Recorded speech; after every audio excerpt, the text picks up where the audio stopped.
हरे Krishna. Rankers room में आपका दोबारा स्वागत है।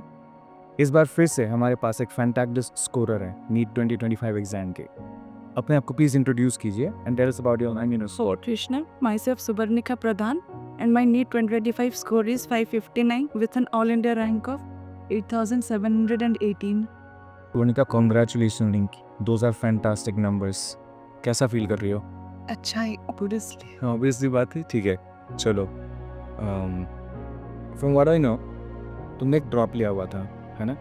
तो ड्रॉप क्यों लिया तुमने, ये जानते हैं? क्योंकि मैं 12th में मिड में सीरियस होना स्टार्ट किया लेट के लिए, और वो कुछ बहुत ही ज़्यादा डिलेड था, तो इसी वजह से मेरा माइंड सेट था कि मैं ड्रॉप लेने वाली हूँ, मतलब नीट देने से पहले ही लास्ट ईयर। तो इसी वजह से मैं ड्रॉप ली, क्योंकि मुझे श्योर था कि हो जाएगा नेट ड्रॉप रहने से। राइट। तो इससे मतलब एक इन्फ्रेंस जो मैं ऑलरेडी निकाल सकता हूँ वो ये है that seriousness is the key, the mindset is the key. तो अगर कोई प्रोस्पेक्टिव नीट एस्पिरेंट शुरू से जिसके मन में है दिमाग कि I have to clear this exam by the end of standard 12, उसके लिए थोड़ा बेटर होगा, हो सकता है, हम ऐसे कह सकते हैं। कूल। तो इसका ये मतलब है अगर तुम 11 में सीरियस होती तो शायद तुमसे पहले हो गया हो जाता। तो फर्स्ट बार है। चलो कोई बात नहीं, कोई बात नहीं, you still made it, I appreciate it. अब मुझे ये बताओ, ड्रॉप लेके तुमने परिषद ही ज्वाइन क्यों किया? Why not somewhere else? क्योंकि ड्रॉप लेने के बाद मेरा कहीं बाहर जाने का मन था नहीं, और इसमें राउरकेला में परीक्षित से सबसे ज़्यादा रिजल्ट्स आ रहे हैं, और फिर एक जो स्पिरिचुअल टच है वो एक ऐड ऑन आई, राइट। तो इसी वजह से इधर ही आए। चल, that's good to know. Let us talk about Parishad some मोर। क्या तुम्हें ऐसा लगता है कि परिषद ने तुम्हें ऐसा प्रोवाइड किया है जो शायद तुम अकेले या कहीं और कर नहीं पाई थी? हाँ, क्योंकि मैं 12th में कोई कोचिंग जाती इसलिए नहीं थी, क्योंकि मुझे लंबा क्लासेस बैठने से बहुत डर लगता था, और इसी वजह से लास्ट ईयर हुआ नहीं।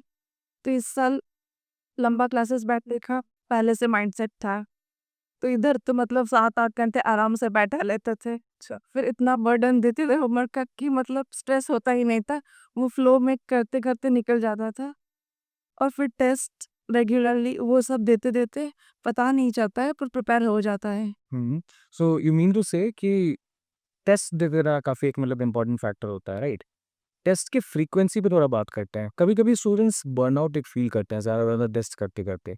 तो तुम्हें ऐसा कुछ फ़ील नहीं हुआ?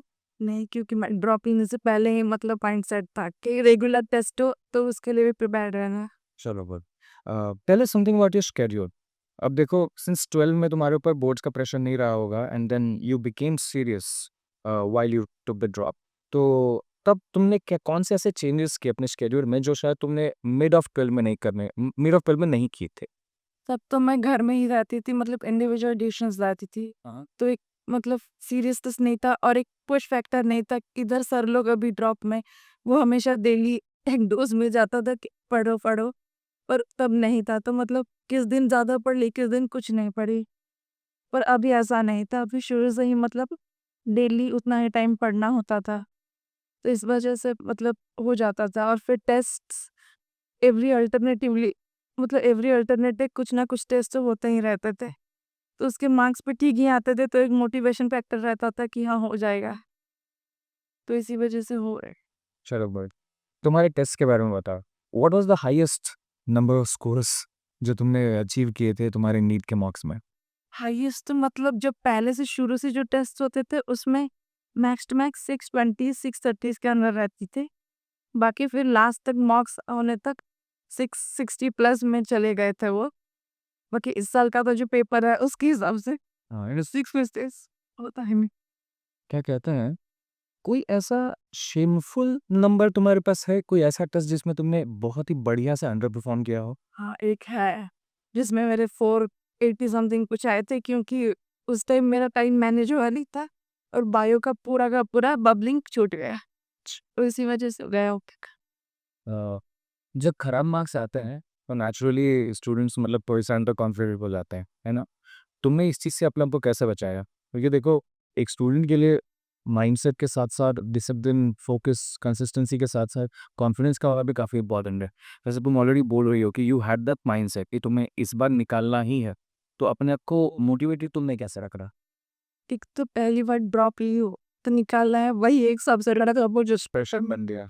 हाँ, और फिर टेस्ट्स के मार्क ठीक-ठाक ही आते थे कि मोटिवेटेड रहूँ। 1-2 बार खराब आए हैं, बाकी मैं उसका ज़्यादा स्ट्रेस लेती नहीं थी। स्ट्रेस हो तो सो जा, फिर उठेंगे तो फ्रेश माइंड से, तो फिर उसके बाद पढ़ाई। चलो, अच्छी बात है, मतलब ये स्ट्रैटेजी अच्छी है। स्ट्रैटेजीज़ की अगर हम बात कर ही रहे हैं, tell us about week creation.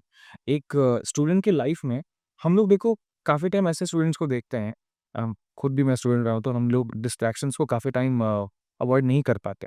कभी-कभी एक्सटर्नल फैक्टर्स होते हैं जिनको हम बिल्कुल भी अवॉइड नहीं कर पाते, कभी-कभी सर्कमस्टेंसेस बन जाते हैं जो कि अनअवॉइडेबल बन जाते हैं, एंड कभी-कभी हम खुद ऐसे सर्कमस्टेंसेस क्रिएट करते हैं।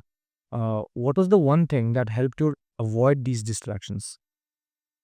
लॉन्ग क्लासेस, इधर इतना लंबा क्लासेस होते थे, कभी-कभी ऐसा होता था कि दिन के टाइम आने से पहले मैं फ़ोन पूरा टाइम देखती थी, बट फिर जब कोचिंग आती थी, तो वो 7-8 घंटे बैठ के जाने के बाद फिर वो डिस्ट्रैक्शन हट जाता था और तो बाकी फ़ोन ही सबसे बड़ा डिस्ट्रैक्शन, तो बाकी तो फिर सोती तो ज़्यादा ही थी थोड़ा। तो टेल मी, कितने घंटे तुम सोती थी दिन में? सोना मेरा है 8 प्लस और 7 प्लस आवर्स। इनफैक्ट जब नीट के 2-3 महीने पहले सोना और ज़्यादा हो गया। पहले थोड़ा फिर भी कम था।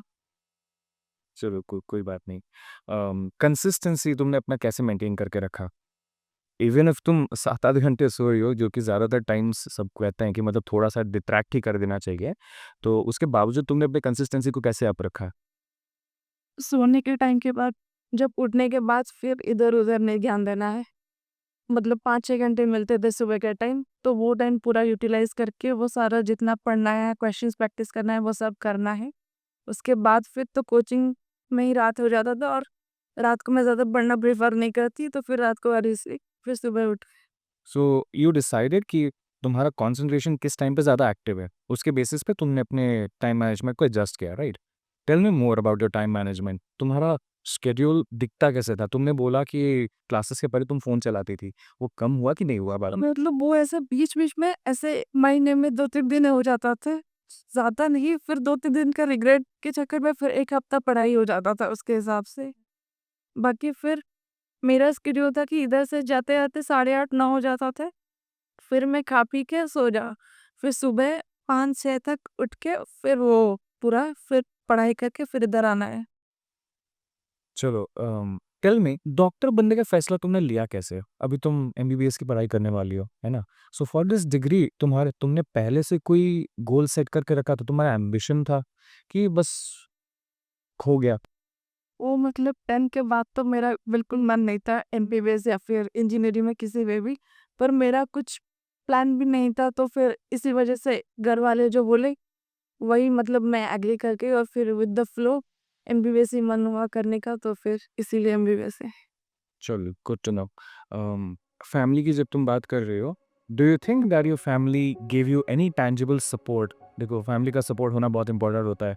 सो tell tell us about your support systems, your family and whoever you consider to be your support systems. कितना इंपॉर्टेंट रहा उनका तुम्हारे साथ रहना? सपोर्ट तो पहली बात फैमिली का मतलब एक तो ड्रॉप लेने में सोसाइटी का एक होता है, हर कोई पूछता है कि मतलब इस बार हो जाएगा कि नहीं, तो फैमिली सपोर्ट करते थे, मतलब वो लोग सुनते थे पर वो लोग मुझे नहीं बताते थे कि कोई किससे पूछ रहा है।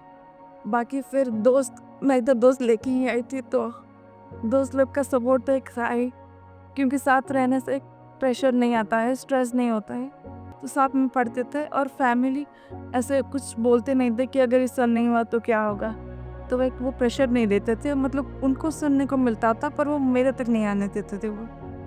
तो फैमिली का और दोस्त लोग का सपोर्ट, और सर तो वो तो ऑब्वियसली सपोर्ट करते हैं और एक बीच-बीच में मोटिवेशन देते रहते हैं, स्टोरी सुनाते रहते हैं, तो वो स्ट्रेस थोड़ा नहीं आता है। चलो, good, that is, you have been lucky in this regard. चलो, अच्छी बात है। सो सम अप करते हैं। गिव अस सम एडवाइस जो कि हमारे सारे व्यूअर्स जानना चाहेंगे। अगर कोई प्रोस्पेक्टिव नीट एस्पिरेंट है जो देना चाहेगा अभी नीट, तो उसे क्या तुमसे जानना चाहिए जो कि उसके मन में होना ही चाहिए? उसको ज़्यादा कुछ करना नहीं है, पर 11th के स्टार्ट से डिसिप्लिन रहना है ताकि उसको ड्रॉप ना लेना पड़े, क्योंकि 11th में क्या होता है, आते तक एक दोस्तों के साथ मज़ा करने का मन होता है और वो सैक्रिफाइस करना पड़ता है पढ़ने के लिए। कुछ करना है तो नेचुरल कुछ छोड़ना होगा, है? तो वो शुरू से 11th के शुरू से ही सीरियस होके सारा क्लासेस को अटेंड करेंगे, मिस नहीं करेंगे और सारा क्वेश्चंस प्रैक्टिस करेंगे तो वो 12th एंड तक हो ही जाएगा। कंसिस्टेंसी वही है और बाकी ज़्यादा कुछ करना है नहीं, बस कंसिस्टेंटली पढ़ाई करना है और डीमोटिवेट नहीं होना है, हमेशा मोटिवेटेड रहना है और ज़्यादा स्ट्रेस लेना है नहीं, बस वही है। चलो, thank you so much Suparnika for your time and your words and I congratulate you again. अभी इसके आगे I hope you just keep soaring like this. With this we come to an end of this session. Have a good day.